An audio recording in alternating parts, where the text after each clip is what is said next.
이야기를 좀 편안하게 해드리겠습니다. 이철우의 책체크. 동의대 국어국문학과 이철우 교수 스튜디오에 함께하겠습니다. 어서 오십시오. 어서 오십시오. 네, 안녕하세요. 더운 여름인데 잘 지내셨습니까? 예. 근데 진짜 늘 이철우 교수님의 서글서글한 그 미소를 보면 뭔가 좀 시원한 느낌도 들고 책 좀 읽어야 되는데 그러면서 좀 반성도 하게 되고 그래요. 이번에는 무슨 책을 가져오실까 예. 이런 기대를 늘 하게 되는데 또 이번 여름에 예. 부산의 열대야로 밤을 지낼 때 굉장히 괴로웠던 날들이 유난히 많았던 것 같아요. 네. 그만큼 더웠으니까 아마 청취자 여러분들 중에서도 사실은 책을 읽는다기보다는 예. 건강을 생각하시면서 예. 그냥 간간히 독서를 하시면 훨씬 더 좋겠다 생각합니다. 예. 네. 그러면 자 오늘 어떤 책 소개해 주십니까? 예, 오늘 두 권의 소개해드릴 책을 준비했는데요. 예. 어떻게 보면 한번 재발견이라는 그러니까 왜 이미 읽었지만 다시금 생각나는 책들도 있지 않습니까? 네. 그리고 한번 왜 유행이 지나간 것 같은데 그것을 생각해 곱씹어 보면 또 그것을 한번 받아들이고 다시 한번 도전해봐야겠다 뭐 이런 생각을 하게 되는 그러한 우리 마음이 있는데 네네. 그런 뜻에서 한번 그 방학이나 휴가를 맞이해서 시간을 갖고 여유를 만끽하면서 하나의 방향만이 아니라 명암, 흑백과 같이 드러나지 않는 것도 한번 생각해 볼 때 그렇게 풍부한 생각을 할 수 있는 그런 책으로 신영복 선생님의 나무야라는 책과 최성애 박사의 행복 수업이라는 두 권의 책을 오늘 준비했습니다. 네. 네. 한번 좀 다시 읽어볼 만한 책, 다시 생각해볼 만한 책이라고 하셨는데 저도 책 정리 같은 거 하고 막 버리고 할 때 네. 신영복 선생님 책을 아직까지 소장은 하고 다시 읽어보진 않았거든요. 일단 그 책 중에서 신영복의 나무야 어떤 책입니까? 예, 나무야는 간단하게 말씀드리면 여행 에세이 모음집이라고 할 수 있습니다. 네. 그래서 아주 편하고 쉽게 읽을 수 있는데 원래 이 글은 중앙일보에 연재된 1995년부터 96년 사이에 그 글들을 모아서 그것을 책으로 엮은 그런 여행 에세이집입니다. 네네. 그 작가의 생애, 그 신영복 선생님 정말 어마어마한 삶을 사셨어요. 네, 감옥로부터의 그렇죠. 사색부터 네. 해가지고 네. 강의 뭐 이런 책 보면은 정말 다 주옥 같은 책이고. 네. 근데 요 작가의 생애와 좀 연결 지을 수 있는 뭐 그런 네. 부분이 있을까요? 어떻습니까? 이 여행 에세이 안에 예. 곳곳에 당신이 경험한 체험을 토대로 그 생각을 넓혀가는 예. 그러한 대목이 눈에 아주 자주 띕니다. 네. 뭐 예를 들면 우리가 지붕을 그린다라고 하면 대부분 다 지붕부터 집을 그리지 않습니까? 네네. 지붕을 그리고 담벼락을 그리고 밑에 그 토대를 그린 다음에 뭐 마당은 이렇게 생겼으면 좋겠다. 이렇게 그리는데 당신이 만난 사람 중에 아주 오랫동안 목수일을 한 분은 집을 그릴 때 주춧돌부터 그리더랍니다. 네네. 그렇겠지. 그러니까 주춧돌을 그리고 집을 만드는 똑같은 네. 방식으로 집을 그리는 것을 보고 이 신영복 선생은 경험과 그리고 생각이라는 것이 얼마나 다른가 하는 것을 발견합니다. 한편으로는 그런 발견이 당신이 갖고 있는 어떻게 보면 그 질곡된 삶 속에서 네네. 그것을 순화하고 극복해 나가면서 어떻게 하면 사람을 통해서 자기를 발견할 수 있는지. 네. 사실 이 책에서 그분이 강조하는 것은 감어인이라고 해서 사람, 곁에 있는 사람을 보면서 자기를 비춰본다는 거거든요. 그러니까 그런 맥락에서 여행지에서의 사실만을 보는 것이 아니라 그 속에 담긴 사람들의 삶을 한번 나름대로 고민하고 투영해 보면서 나는 어떻게 살아야 할까? 예. 혹은 나는 어떻게 바라보는 것이 좀 더 객관적일까 하는 생각을 곱씹게 한다는 점에서 의미가 있다고 할 수 있습니다. 네. 예. 지금 이 나무야 이 책에는 25편의 이제 간단한 여행 에세이가 목록에 있는데 네. 이걸 좀 더 풍부하게 읽기 위해서는 어떤 점에 착안해서 읽으면 좋을까요? 사실 우리가 이 여행 에세이 이런 게 참 많지 않습니까? 네네. 그리고 정말 많습니다. 예. 또 요새 유튜버들든 뭐 경험하는 곳에서는 모든 것을 다 그냥 그것이 사실인 양 이렇게 막 찍어대는데 네. 그 우리가 책을 읽고 생각한다는 것은 그냥 사실만을 받아들이는 게 아니라 네네. 그 사실의 기초에서 거기에서 살았던 사람들의 삶은 어떤 모습일까 하고 유추해보고 또 한편으로는 나한테는 어떤 면을 배우고 또 내가 익히면서 새롭게 나를 만들까 네네. 하는 것을 떠올려 보는 것도 의미 있다고 생각합니다. 그런 면에서 이 25편의 에세이 중에 뭐 예를 들면 광화문에 서 있는 이충무공 동상 네네. 그것의 그 위용을 우리가 느끼면서도 한편으로는 이충무공이 가졌던 고민은 뭘까? 그분은 그렇게 임진란 동안 싸우면서 얼마나 많은 그 고민과 번민 속에서 부하들을 살리면서도 외적을 물리치고 한편으로는 조정 그 대소신과의 관계 안에서도 신뢰감을 쌓는 그런 여러 가지 고민을 했을 거 아닙니까?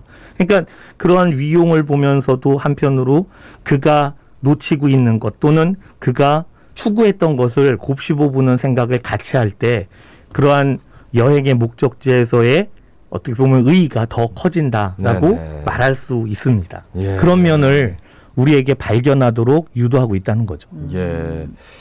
그러니까 같은 사건을 보고 같은 걸 보더라도 그냥 그것만 보는 게 아니라 많은 것들을 다양하게 헤아린다. 뭐 그렇죠. 이렇게 예. 말씀을 사실 부산에 예. 위인 부산에도 참 뛰어난 위인들이 많고 네네. 그분들의 족적이 남아 있고 동상도 여러 개가 서 있습니다. 예, 예. 근데 그냥 우리는 길을 지나가면서 그 그냥 단순한 구조물이네 이런 식으로 하면서 지나치는 경우가 많단 말이에요. 네네. 한편으로는 정발장군 상을 보면서 왜 조각가는 저와 같은 포즈와 표정을 조각에 투영시켰을까?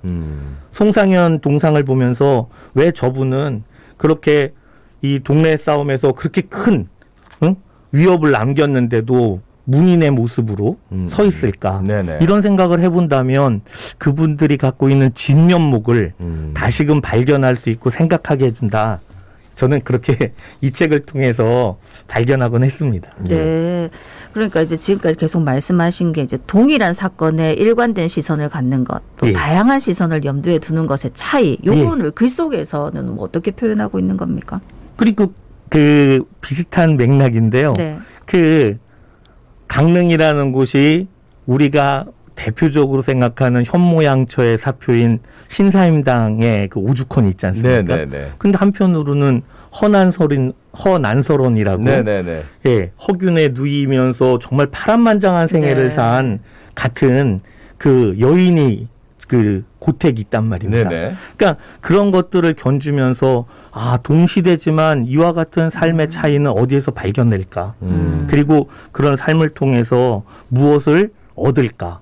마찬가지로 제주도에서 그냥 돌 하르방이 늠름하게 서 있는 것만 보지 네. 사실 돌 하르방의 눈이 그렇게 크게 이렇게 우리를 지켜보는 것 같이 떠 있는 것에 대한 의미를 생각해 본 적은 없지 않습니까? 예. 근데 그런 눈 조각의 의미가 지켜본다, 바라본다, 또는 나름대로는 그것을 통해서 기원한다라는 것까지 확대 해석하면 단순한 조상의 그 숨결만이 아니라 예, 그 정신까지도 엿볼 수 있다고 생각합니다. 네. 자, 그럼 이 책에서 좀 인상적으로 읽으셨던 부분, 뭐 어떤 구절이 있을까요?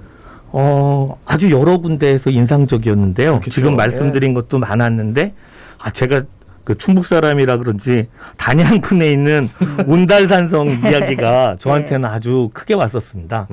이 온달산성을 둘러본 이 저자가 결국 역사를 바꾸는 것은 현명한 사람들이 그때그때 임경변으로 일한 것들을 모아서 바꾸는 경우도 있지만 우직함을 갖고 미련할 정도의 우직함이 끈기 있게 밀고 나갔을 때 그런 것들이 결국 빛을 발하지 않을까. 그러니까 저마다의 가치를 통해서 우리는 세상을 살아가는 거고 발견하게 된다라는 것들을 일깨워 주더라고요. 네네. 그래서 우직함이 세상을 바꾼다.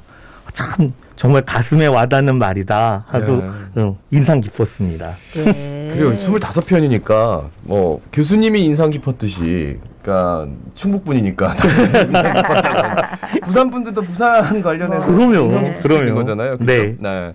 최성애 박사의 행복 수업 얘기를 좀 해보겠습니다. 이 책은 어떤 책입니까? 사실 최성애 박사의 이 행복 수업은 감정 코칭이라는 책으로 네. 한때 정말 진짜 유명한 많이 방송도 많이 탔고 네. 또 전 국민들에게 여러 가지 좋은 그 정보를 주신 분으로 알려져 있는데 그 경험 안에서 요번에 특히 이제 왜 휴가철에 네네. 저도 그 예기치 않게 친구들 뭐 부부도 찾아오고 만나기도 하면서 여러 가족들을 다 하고 조우하기도 했었는데 그런 사람들이 얘기하는 것 안에서 서로 막 대립한 감정에 그런 골 같은 것들이 말 속에 많이 숨어 있는 것들을 발견했습니다. 그래서 저도 잘 못하지만 그런 감정의 골을 또는 감정의 표현이라는 걸 어떻게 하면 좀 더 세련되게 하면서 풍부하게 자신의 감정도 전달하고 타인의 감정은 상하지 않게 할까 하는 것들을 좀 조언해 줄 수 있을까. 나도 조언을 받고 그런 생각을 갖고서 책을 좀 고르다 보니까 이 행복 수업이라는 책을 발견해서 찾게 됐습니다. 네. 그러니까 이 행복 수업에 가트맨 부부 치료법이라는 게 나온다는데 이게 어떤 겁니까?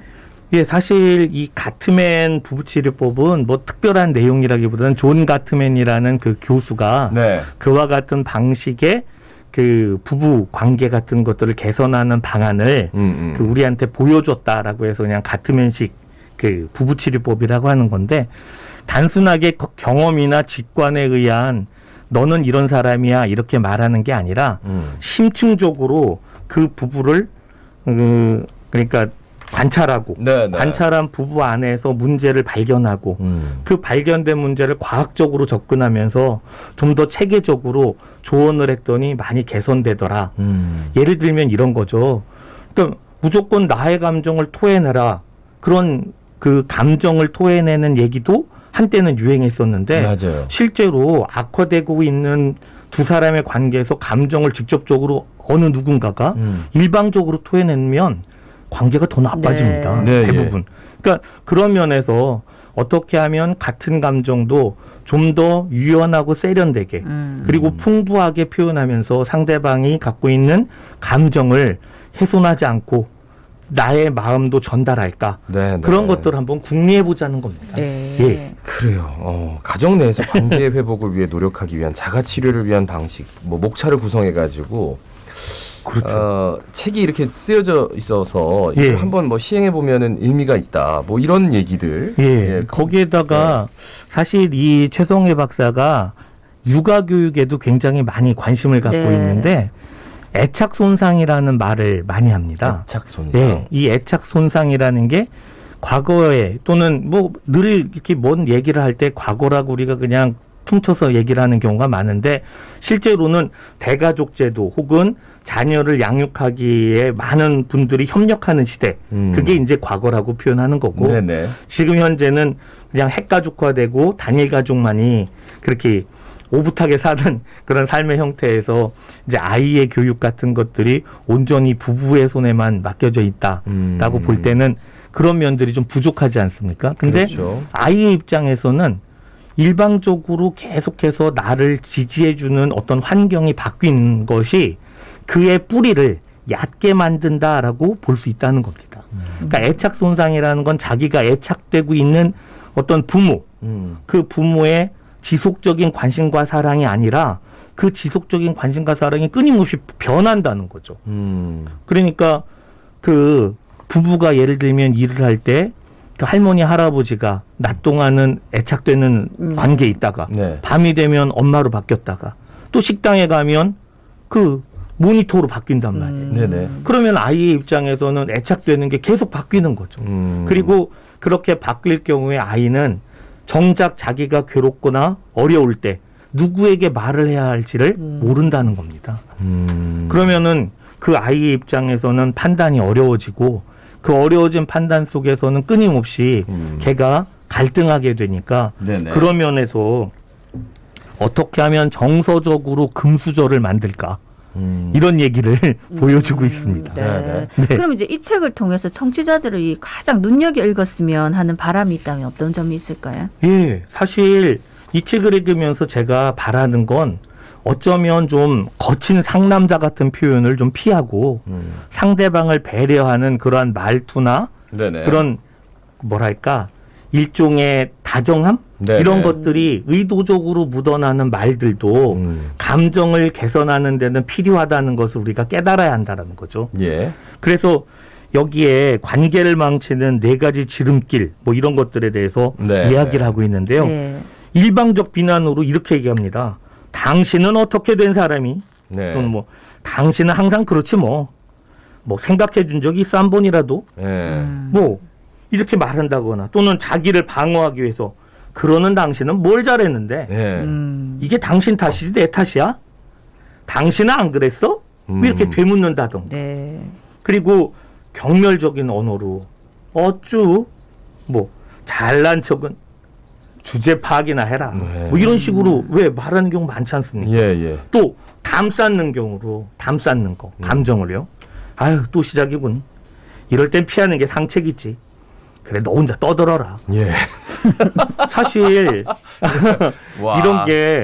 이런 게 아주 직접적으로 우리가 많이 표현하는 건 아니지만 마음속에 남아 있는 한 그 관계가 금방금방 개선되거나 혹은 좋아진다는 것은 실제 아주 먼 길입니다. 예, 예. 그렇기 때문에 좀 더 부드럽고 그 배려하는 대화 그리고 그 감정을 풍부하게 전달하되 상하지 않게 하는 방식 네. 네, 이런 네, 것들이 네. 저는 이 책에서 권하는 내용이라고 보겠습니다. 그래요. 그 나 전달법? 네, 이게 뭡니까?